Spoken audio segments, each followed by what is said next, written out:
Considering the daily motion of the night sky, we come to a profound issue that's at the heart of the Copernican revolution. How do we know that the Earth is actually in motion around the Sun, rather than the other way around? To our perception, it appears that the night sky orbits over our head, that the stars are on a celestial sphere, a cap over our heads, orbiting once every 24 hours. The relativity of this situation is actually quite profound, and it turns out it was not for a few hundred years after the invention of the telescope that we proved that the Earth was moving around the Sun, by phenomena of stellar aberration, where starlight is deflected slightly in its apparent path to the Earth by different amounts as the Earth moves around the Sun in a year. For general purposes, though, we can consider the night sky to orbit over our heads. The diurnal or daily motion of the Earth is of course caused by the Earth's spin. Knowing the size of the Earth, we know how fast at any point on the Earth's surface we are moving. This speed is more than 1,000 miles at the equator. At a mid-latitude, it's a few hundred kilometers per second, and it's zero, of course, at the poles. This is why, for example, spacecraft are often launched in the United States from Kennedy Space Center at the southernmost latitude. The Europeans actually use French Guiana, which is very close to the equator. The north and south celestial poles are defined as the projections of the Earth's poles onto the celestial sphere.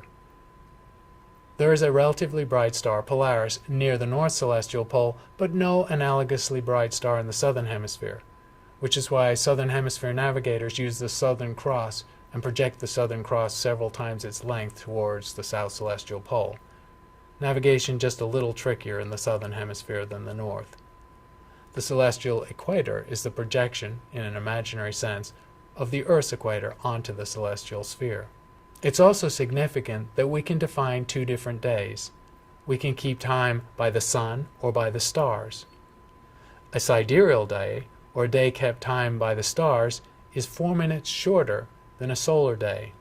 Due to the Earth's rotation, stars rise in the east and set in the west. Depending on our latitude, some stars are circumpolar or always appear in the night sky, regardless of the time of year.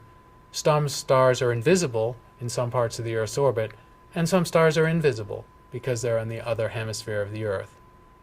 If you think about it conceptually, if you're doing your observations from the North or South Pole, you would be able to see the same 50% of the night sky over the course of a year, and the other 50% of the night sky would be always invisible to you. To see the difference between solar and sidereal timekeeping, or solar and sidereal days, let's imagine the Earth in its orbit of the Sun. The Earth is spinning in the same sense that it orbits the Sun. A solar day is the time it takes between one Earth orbit for the Sun to appear overhead or at its highest elevation in the sky. A sidereal day is the time it takes between an orbit of the Earth for a star to appear at its highest elevation in the sky. When a star or the Sun or any object is at its highest elevation, we call it its transit. If we think about the Earth in its orbit of the Sun, then a sidereal day must be slightly shorter than a solar day, because that same star will appear fixed overhead while the Earth has moved about 1 degree in its orbital plane around the Sun, adding 4 minutes to a solar day compared to a sidereal day.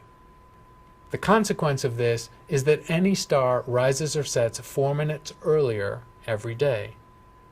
And over the course of a year, those 4 minutes, of course, add up to 360 degrees, or 24 hours.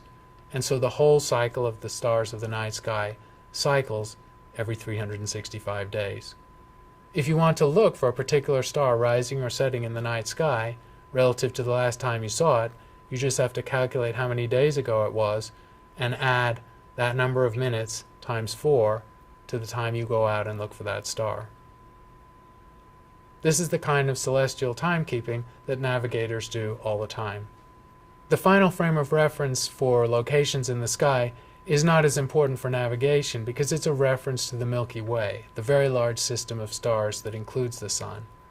The Sun is confined to the disk or the plane of the Milky Way galaxy, so when we see the ragged band of light girdling the Earth, in the north above us and also in the south, the part of the world we can't see, this represents the plane of the galaxy.